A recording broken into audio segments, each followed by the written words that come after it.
All right, before anybody gets all worked up, I just need to make it clear. This is a work of fiction.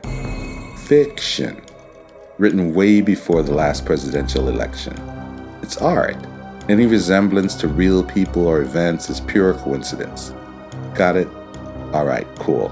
Now we can begin.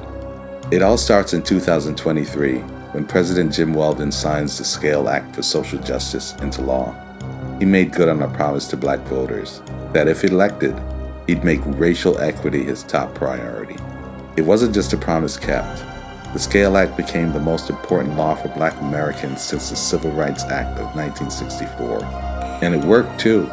Racial disparities in income, healthcare, education, home ownership, even criminal justice nearly vanished within its first 5 years.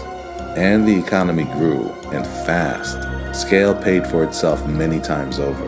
But not everyone was happy with the progress brought on by Scale. A lot of people liked things the way they were, just fine.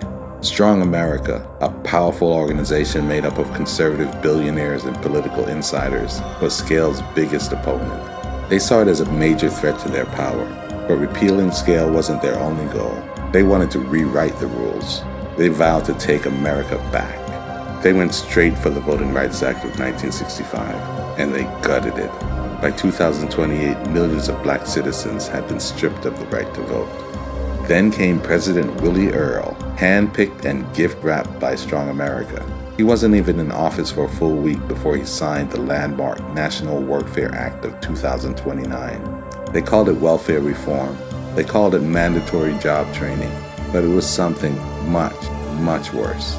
Workfare turned millions into wards of the federal government, stripped from their families, forced into labor, just to survive. But this is a story of resilience, of ordinary people coming together to fight for something bigger than themselves. This is a story of hope, hope that one day they could be free again, together, in a place where they no longer had to fear their own government, a place where they could finally exhale